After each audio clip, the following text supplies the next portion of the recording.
Assalamualaikum warahmatullahi wabarakatuh. Perkenalkan, saya Diana Indah Haimima 1901062003. Assalamualaikum warahmatullahi wabarakatuh. Baiklah adik-adik, pada pertemuan kali ini kita akan mempelajari keadaan perekonomian masyarakat Arab pra-Islam. Sebelum kita lanjut ke materi, terlebih dahulu kita berdoa. Salah satu di antara kalian yang akan memimpin doa siapa? Saya. Oke, baiklah. Coba sekarang adik Ahmad memimpin doa untuk teman-temannya. Ya. Dipersilahkan. Ya, baik, sebelum kita mulai pelajaran, kita berdoa. Berdoa mulai. Bismillahirrohmanirrohim. Robbi zidni wa yassirli amri wahlul 'uqdatam min lisani yafqahu qawli. Atina fid dunya hasanatan wa fil akhirati hasanah wa qina adzabannar. Amin. Oke, alhamdulillah. Tadi kita sudah memulai pelajaran dengan berdoa. Sekarang Bu Guru lanjut ke absen ya. Yes, of course, Bu Guru. Oke. Sekarang Bu Guru absen dari absen Ahmad. Dir. Oke, hadir. Terus ini Bianca. Hadir. Terus ini Dinda. Hadir. Oke. Ini yang hadir cuma 3 orang ya, sisanya lagi 2 belum hadir. Kira-kira yang 2 itu kemana ya? Mudik. Oh, mudik. Mudik ya. Baiklah. Mudik Ibu Guru.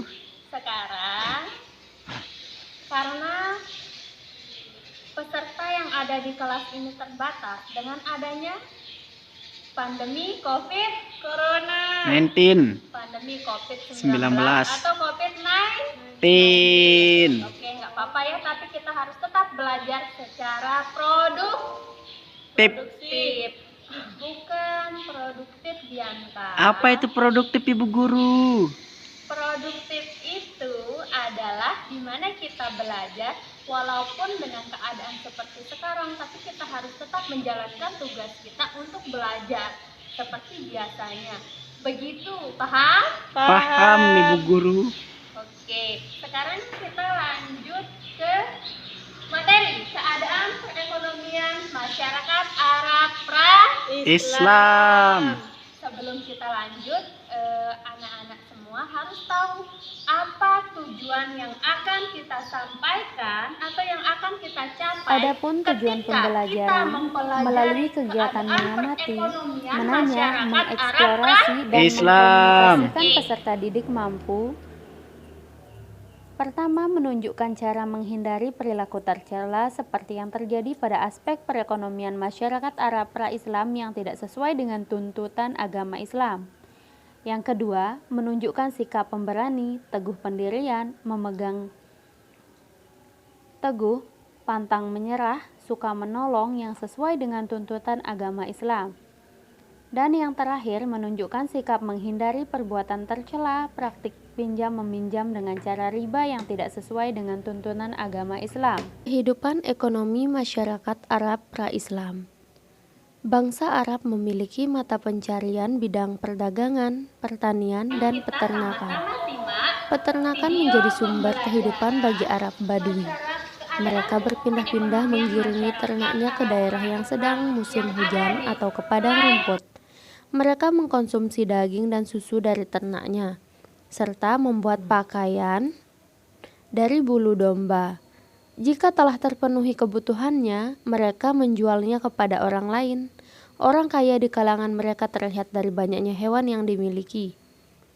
Selain Arab Badui, sebagian masyarakat perkotaan yang menjadikan peternakan sebagai sumber penghidupan. Ada yang menjadi penggembala ternak memiliki milik sendiri.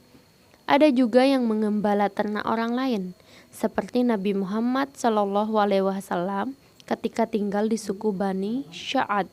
Beliau seorang penggembala kambing. Begitu juga Umar bin Khattab Ibnu Mas'ud, dan lain-lain. Adapun masyarakat perkotaan yang tinggal di daerah subur seperti Yaman, Taif, Madinah, Najd, Khaybar, atau yang lainnya, mereka menggantungkan sumber kehidupan pada pertanian. Selain pertanian, mayoritas mereka memiliki perniagaan sebagai mata pencaharian, khususnya penduduk Mekah. Mereka memiliki pusat perniagaan istimewa. Penduduk Mekah memiliki kedudukan tersendiri dalam pandangan orang-orang Arab, yaitu mereka penduduk negeri haram atau Mekah. Orang-orang Arab lain tidak akan mengganggu mereka, juga tidak akan mengganggu perniagaan mereka. Allah Subhanahu wa Ta'ala menganugerahkan hal itu kepada mereka. Selanjutnya bisa dilihat firman Allah dalam Quran surah Al-Ankabut ayat 67.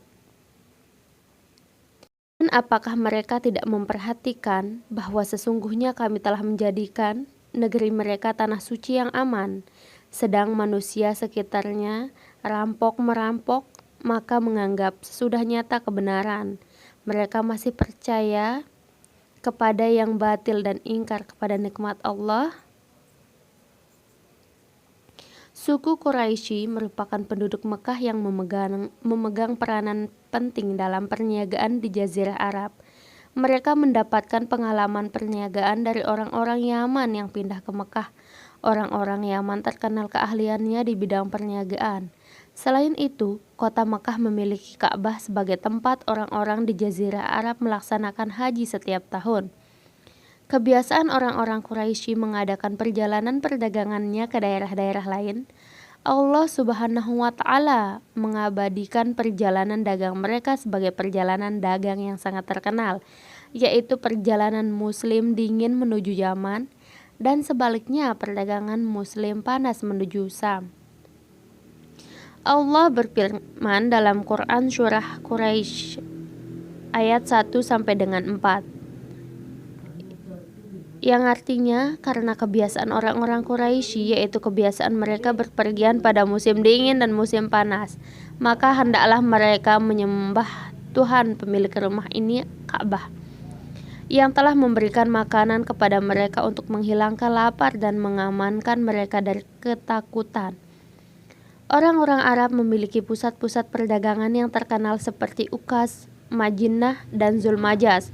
Fungsi pusat perdagangan bukan hanya sebagai tempat transaksi perdagangan, tetapi juga menjadi pusat pertemuan para sastrawan, penyair, dan orator. Mereka saling menguji kemampuan. Hal ini menggambarkan bahwa konsep pasar tidak sekadar sebagai pusat perdagangan, tetapi juga menjadi pusat peradaban, kekayaan, bahasa, dan transaksi-transaksi global. Bahasa Arab orang-orang Quraisy pada saat itu menjadi bahasa yang paling mudah diucapkan, paling enak didengar, serta paling kaya perbendaharaan kata dan maknanya. Dalam bidang ekonomi, riba sudah lazim dan dipraktikkan di Jazirah Arab. Bahkan Makkah sebagai pusat sudah terpengaruh sistem riba. Hal ini bisa terjadi karena terpengaruh dengan sistem perdagangan yang dilakukan oleh bangsa lain. Adapun alat transportasi utama saat itu adalah unta yang dianggap sebagai perahu padang pasir. Unta merupakan kendaraan yang menakjubkan. Unta memiliki kekuatan yang tangguh, mampu menahan haus dan mampu menempuh perjalanan yang sangat jauh. Unta-unta ini pergi membawa barang dagangan dari satu negeri ke negeri lainnya untuk diperjualbelikan.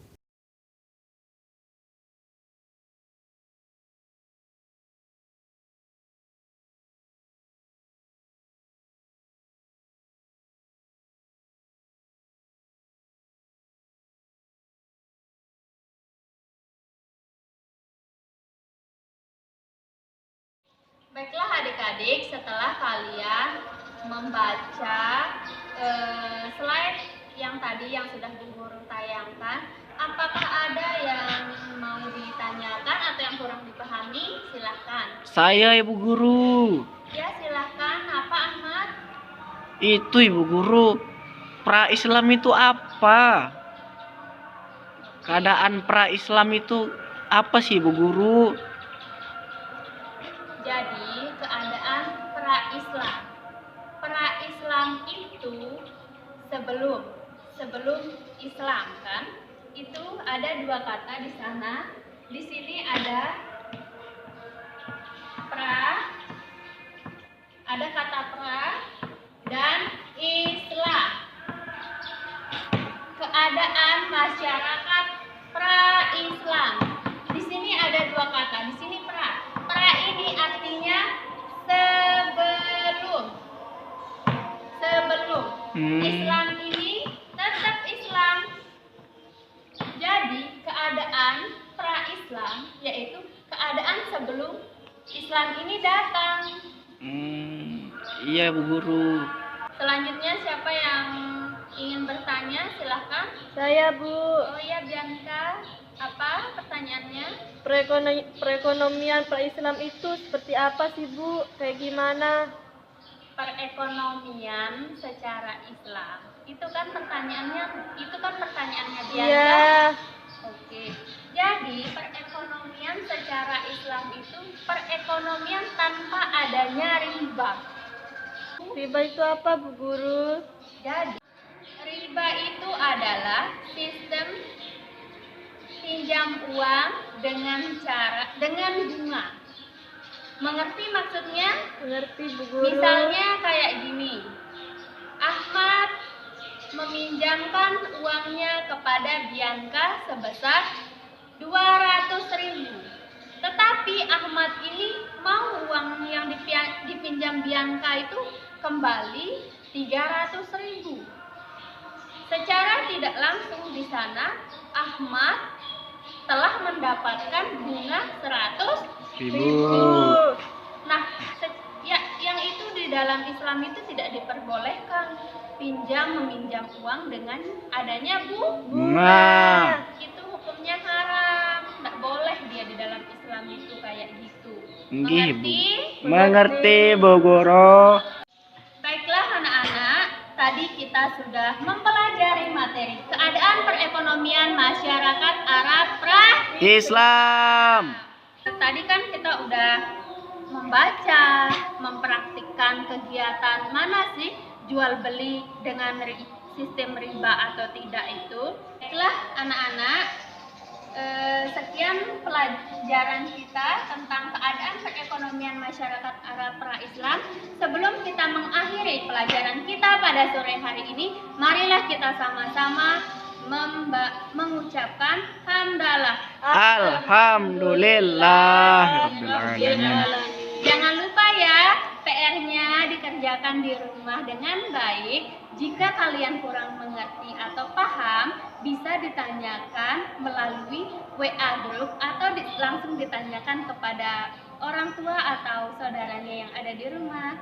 Sekian, wassalamualaikum warahmatullahi wabarakatuh. Waalaikumsalam warahmatullahi wabarakatuh.